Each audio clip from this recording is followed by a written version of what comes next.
अस्सलाम वालेकुम दोस्तों, welcome to the story tellers. अगर आपको हॉरर स्टोरी सुनना पसंद है तो हमारे चैनल को सब्सक्राइब करें और अपने फ्रेंड्स के साथ शेयर करें। चलिए आज की स्टोरी शुरू करते हैं। मेरा नाम अली है। ये उन दिनों की बात है जब हमारे हालात कुछ खास अच्छे नहीं थे। अपने माँ बाप के हम 4 बेटे थे और कोई बहन नहीं थी। अल्हम्दुलिल्लाह चारों शादीशुदा थे और मैं बेटों में सबसे छोटा बेटा हूँ। मेरे वालिद ने अपनी ज़िंदगी में ही जायदाद का बंटवारा कर दिया था। विरासत में हिस्सा मिलने के बाद हम चारों भाइयों ने अपने अपने पैसों से दुकानें लेने का सोचा।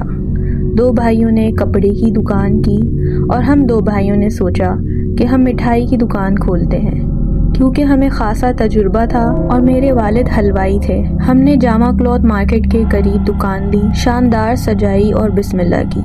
हम बहुत खुश भी थे कि नई दुकान ली है, अब काम चलेगा और इसमें बरकत होगी। दुकान अच्छी खासी बड़ी थी और हमें कम पैसों में भी कुछ ही टाइम में मिल गई थी। हमारी मिठाई मशहूर हो गई क्योंकि हमारा काम बहुत साफ सुथरा था, अच्छी क्वालिटी का था। सीजन का टाइम था तो हम दुकान रात देर तक खोल रहे थे। रात देर तक कस्टमर आते थे। इसी तरह एक रात 11:30 बज गए। हमने सोचा बस अब बहुत देर हो गई, बंद कर देते हैं। सफाई की और निकलने लगे। फिर अचानक एक आदमी आया, लंबा चौड़ा सफ़ेद कपड़ों में, ऐसे सफ़ेद कि मैं आपको बता नहीं सकता। चेहरा उसका छुपा हुआ था। उसने कहा सारी मिठाई मुझे दे दो। एक पल को तो हमें बहुत खुशी हुई कि बहुत अच्छी बात है, हमारी जो मिठाई बच गई है वो सब बिक जाएगी। लेकिन दिल में ख्याल आया कि इसे इतनी रात को इतनी सारी मिठाई क्यों चाहिए होगी। अजीब भी लगा, पर मैंने सब पैक की और उसे दे दी। फिर वो आदमी अपने रास्ते पे चला गया। मैं घर आ गया और बीवी को बताया। हम लोग बहुत खुश थे कि हमारी सारी मिठाई ख़त्म हो गई है। अगले दिन 11 बजे हम बस दुकान बंद करके निकलने ही वाले थे। गर्मी का मौसम था लेकिन एकदम ठंडी हवा चलना शुरू हो गई। मैं बाहर निकलकर खड़ा हो गया। सुकून महसूस होने लगा। अचानक मुझे लगा मेरे पीछे कोई खड़ा है, जैसे मेरे बालों पर किसी ने फूंक मारी। मैंने मुड़कर देखा, कोई ना था। अजीब वहम सा हुआ कि कोई चुड़ैल वगैरह ना हो। वैसे ही इतनी रात हो रही है और रास्ता भी सुनसान है।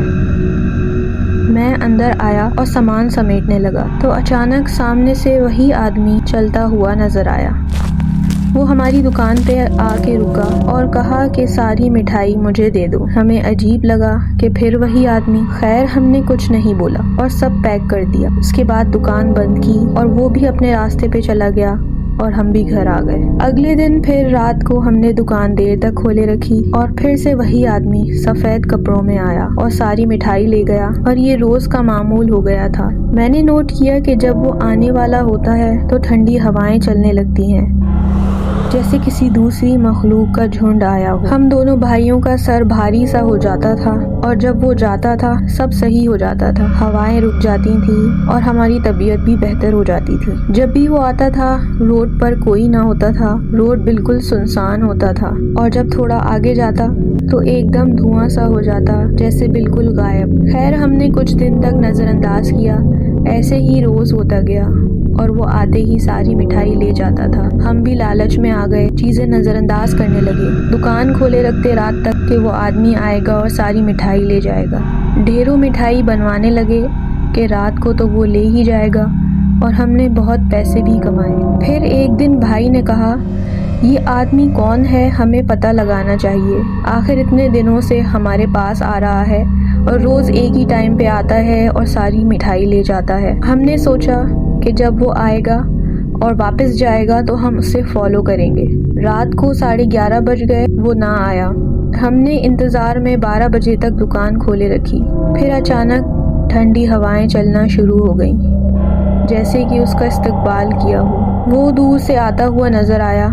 हमें थोड़ी खुशी भी हुई और हमने सारी मिठाई पैक करवाना शुरू कर दी। मैंने अपने भाई से कहा कि तुम दुकान बंद कर देना, मैं इसके पीछे जाता हूँ और देखता हूँ कि ये कहाँ रहता है और इतनी मिठाई कहाँ ले जाता है रोज़। रात में अंधेरा था और सुनसान जगह थी। वो आदमी आया और सारी मिठाई ले गया। मैंने इसका पीछा किया। वो आदमी कद में काफ़ी लंबा था। अचानक चलते चलते वो रुक गया। جیسے اسے پتہ چل گیا ہو کہ میں آ رہا ہوں اس کے پیچھے۔ ہوا بہت تیز ہو گئی، جیسے میں کسی اور دنیا میں پہنچ گیا ہوں۔ وہ رکا اور سامنے تالاب میں ساری مٹھائی پھینک دی۔ میں بہت حیران ہوا اور تھوڑا سا آگے بڑھا دیکھنے کے لیے کہ کیا ماجرا ہے، تو پتھر سے ٹکرا کے زمین پر گر گیا، جیسے کسی نے مجھے دھکا دیا ہو۔ میری نظر اس کے پاؤں پہ پڑی تو میرے ہوش اڑ گئے، میری روح کانپ گئی۔ میں نے دیکھا کہ اس کے پاؤں ہی نہیں تھے، جیسے وہ ہوا میں لٹکا ہوا ہو اور آہستہ آہستہ دھواں ہو رہا ہو۔ میں بالکل بے سود پڑا رہا۔ وہ سب کچھ پانی میں پھینک کر آگے بڑھا اور اچانک دھواں ہو گیا۔ دیکھتے ہی دیکھتے وہ بالکل غائب ہو گیا۔ اس کے غائب ہونے کے بعد ہوائیں چلنا رک گئیں اور میں بہت ڈر گیا۔ اس روڈ پہ کوئی نہیں تھا، نہ تالاب کے آس پاس، ویرانیت، خوف اور میں۔ میرا حال اس وقت ایسا تھا جیسے میرے جسم میں کچھ نہ ہو اور بالکل جان نہیں بچی ہو۔ میں نے اٹھنے کی کوشش کی لیکن میں اٹھ نہ سکا، اور اچانک میں نے دیکھا کہ وہ میرے سامنے آ گیا اور مجھے گھورنے لگا۔ میں بہت ڈر گیا اور میں نے چیخنے کی کوشش کی، لیکن میرا گلا، اس سے بالکل آواز نہ نکل سکی۔ میرے پسینے چھوٹ گئے اور مجھے کچھ سمجھ نہیں آیا۔ پھر میں نے دل ہی دل میں پڑھنا شروع کیا اور کھڑے ہونے کی کوشش کی۔ جیسے تیسے کر کے میں کھڑا ہوا اور بھاگنا شروع کیا۔ پیچھے مڑ کے میں نے اس کی طرف نہ دیکھا۔ بھاگتے بھاگتے جب میں گھر پہنچا تو میرا حال بہت برا تھا۔ مجھے بہت تیز بخار ہونا شروع ہو گیا اور 2 دن تک میری طبیعت بہت بری رہی۔ بستر سے اٹھنے کی ہمت نہیں تھی۔ کچھ دن بعد میں ہمت کر کے دکان گیا اور کام کرنا شروع کیا۔ پورا دن گزر جاتا تھا، کوئی گاہک نہیں آتا تھا۔ ہم لوگوں نے دکان جلدی بند کرنا شروع کر دی۔ اس آدمی نے بھی آنا بند کر دیا تھا۔ ہمارے حالات بہت خراب ہوتے گئے، نہ دکان چلتی تھی نہ کوئی کسٹمر آتا تھا۔ ایسے ہی ہمیں دکان کو بند کرنا پڑا کیونکہ وہ دکان اب کسی کام کی نہیں رہی تھی، اور پھر ہم نے دوسری جگہ تلاش کی اور وہاں پہ اپنا کام شروع کیا۔ یہ تو آپ لوگوں نے سنا ہوگا کہ جنات کو میٹھا پسند ہوتا ہے، خاص طور پر مٹھائی۔ تو یاد رکھیے، رات دیر تک اپنی مٹھائی کی دکان کسی ایسی جگہ پہ مت کھولیے گا جہاں بہت سناٹا ہو یا کسی ایسی مخلوق کا گزر ہو سکتا ہے اس کو آپ کی مٹھائی پسند آ جائے اور آپ کے ساتھ بھی ایسا ہی ہو۔ تو دوستوں، کیسی لگی آپ کو آج کی کہانی؟ اگر ہماری کہانی پسند آئی ہو تو ہمارے چینل کو سبسکرائب کیجیے گا اور ویڈیو کو ضرور لائک کیجیے گا تاکہ ہم آپ کے لیے ایسے ہی اور کہانیاں لے کر آتے رہیں۔ ویڈیو اپنے دوستوں کے ساتھ ضرور شیئر کیجیے گا۔ ہم آپ سے دوبارہ ملیں گے ایک اور نئی کہانی کے ساتھ۔ جب تک کے لیے اپنا خیال رکھیں، دعاؤں میں یاد رکھیں۔ اللہ حافظ۔